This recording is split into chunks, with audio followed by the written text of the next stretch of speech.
Please, whoever metaphysical might interject here. Uh, um, I had no intent. Oh, I hadn't. Wait one second. That's not what I was going to say. The idea about what to do with the Bible in the court system that I said, that was an idea I had long ago. That's something I've always thought, hey, if they ever had me do that, this would be so clever. The part I didn't know about was the swearing bit, and I thought, oh yeah, it says you can't swear. You can do not swear. You can't change one hair on your head from black to white. It's a commandment. It's a biblical commandment. And you're sitting there with the Bible. Isn't this just something you could expect from our judicial system? Some recursive, what do they call that? Or an irony or some sort of conundrum that they're just waiting for somebody to catch it. Somebody who actually understands the Bible. There's going to be that judge. You bring that up, and you might even be a super criminal, but I just gave you a little something that you can use next time you're in a court of law. You might get that get out of jail free card. The judge go, oh man, you just completely blew my mind. Wow, I didn't see that one coming. They might give you a jail. They might actually just kind of waive whatever it is you did. I don't think that you could get away on something as bad as killing somebody, but maybe a little petty crime or something like that. They make you swear on the Bible, and you say, it says in the Bible you do not swear, and you cannot change one color of your hair from black to white. If you can remember that much, I think the judge will probably go, oh fuck, oh fuck, somebody actually caught it. I do you swear? You solemnly swear to so help you God, and you're putting your hand on the Bible, that this is the truth, nothing but the truth, all the truth. So help you God, and all that stuff. All the what they think is a cherry on top and is really going to super convict you. This is also going to super blow their mind. The 10 Commandments in the Bible were not meant to be absolute law. The whole Old Testament is pretty much if you really are critical of it, there's a lot of good stuff in it, but overall, and this is what Jesus is trying to fix, trying to show people what needed to happen before Jesus came was the realization of what the Pharisees were trying to do, making people obey all the stuff that God told. Was even the 10 Commandments. The 10 Commandments was just a litmus test to get all those stupid, sociopathic, narcissistic, vanity people who self-righteous nuts who really believe they can be sin-free. I'm probably doing this very same thing. Everybody, to some degree, is overstepping one of those things and think that they're covering it all, and they really don't understand what the purpose of the 10 Commandments is, and that is really to point out that nobody has the capacity to not sin. Nobody can claim righteousness. Not even I. And I keep telling people that I don't know where this stuff is coming from. If it's God or if it's Satan. If I'm spreading one thing or another. I'm really just trying to get it. There is a certain amount of glee in being able to bring some sort of clever, whatever the thing I think I'm doing. I I sat out and I was pushing my mower outside and I was saying I have aphasia. I was using aphasia as a crutch for doing all this stuff. And it'll probably come out in a court of law. But the thing is that I really love to communicate. Damn it, whenever I type on a typewriter, it is the same. It's the same sort of. There's a word for it. It's the same sort of sensation. The magical sensation. The thing that just really draws you in. The thing that the butcher probably gets whenever they're going into butcher meat. That smell of, boy, this stuff really smells good. I could go and take the sawdust of the bandsaw that I cut the steak with, go off and grill it up and eat it. I used to clean up the meat market, and first time I was in as a grocery clerk, and that was a long time ago. My recent past of becoming a grocery clerk was really not so much a voluntary thing. It was really that I was trying to get a job and nobody would bestow any amount of capacity to even think that I could code. And I was looking for computer work. It was really to see how low can you go. How low can you go?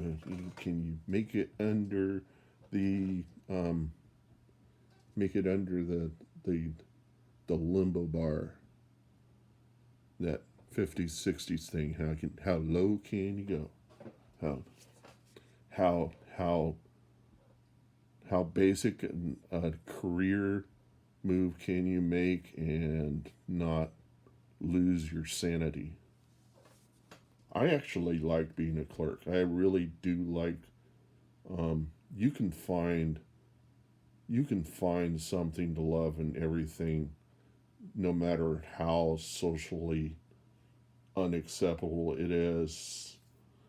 There is that attribute of work is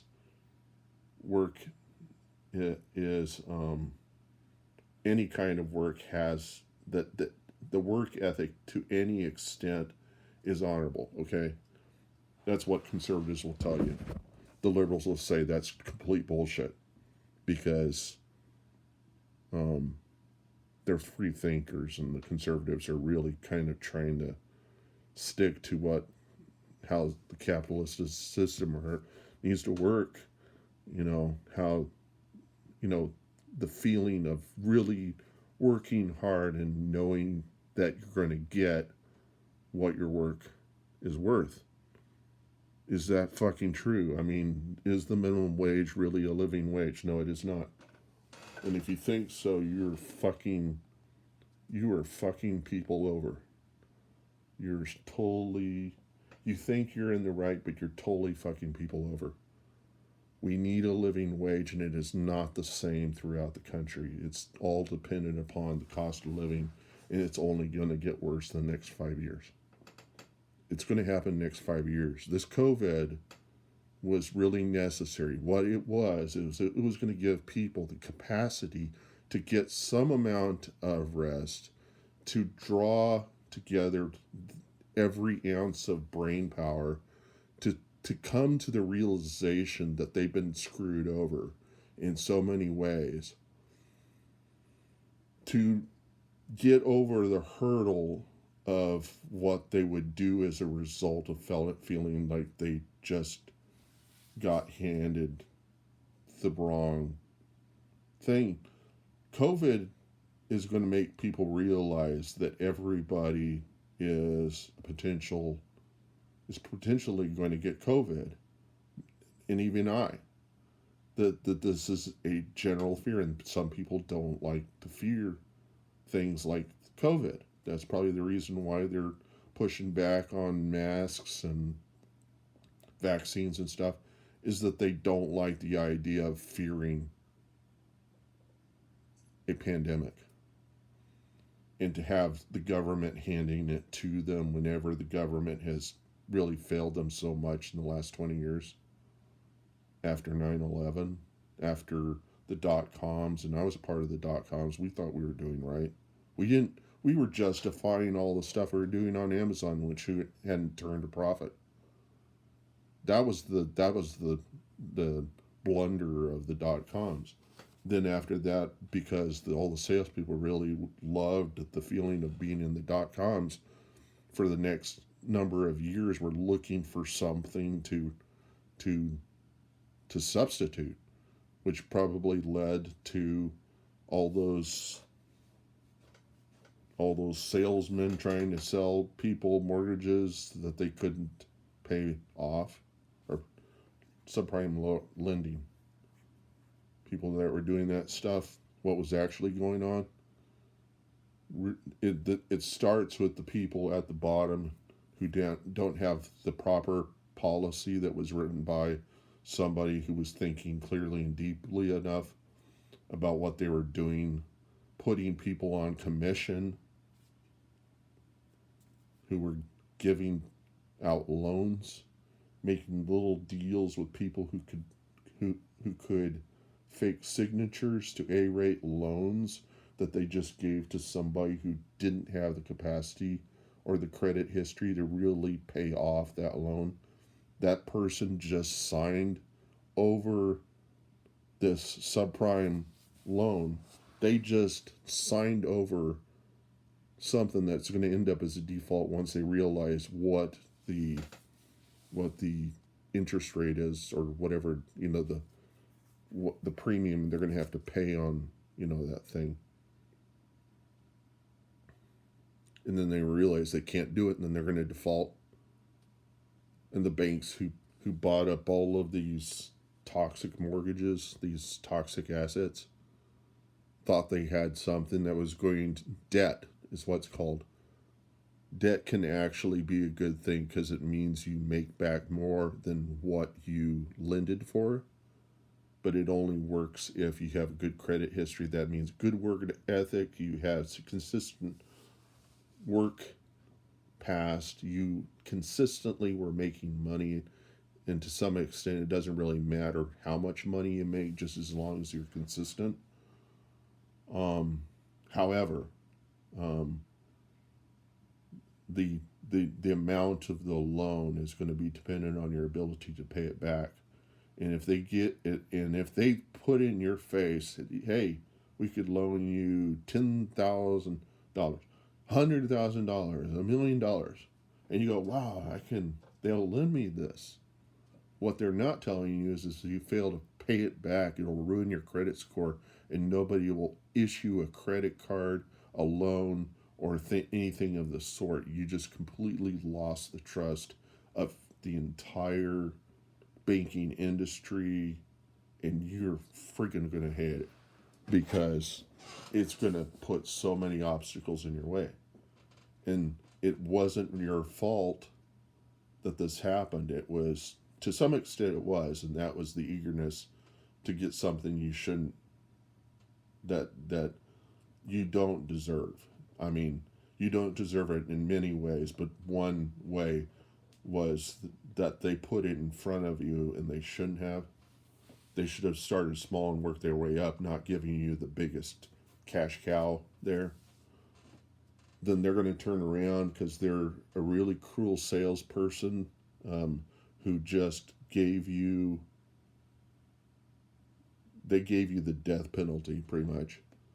They took that loan, and then they had some guy over across the way, some criminal friend who just faked a signature, A-rated that loan, and then bundled it up and sold it to a bank, or a financial institution like Merrill Lynch.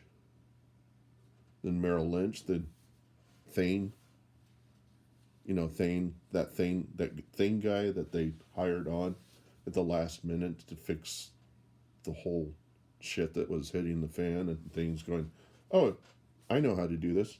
I'll go and seduce the guy who's heading Bank of America. That guy is a real fucktard. That guy, they said in a frontline interview, learned to smile forcibly in the mirror by really focusing on smiling because he knew it would be super effective in signing deals and stuff. The guy thing worked the same kind of evil seduction on him, but he reciprocated because he didn't understand the gullibility. He didn't understand how gullible he would be before this masterful salesperson, this cruel masterful salesperson thing, who now has this great apartment and that $1 billion apartment complex. They talk about it on Park, I think it is, in Manhattan. The special whole apartment building for the super rich.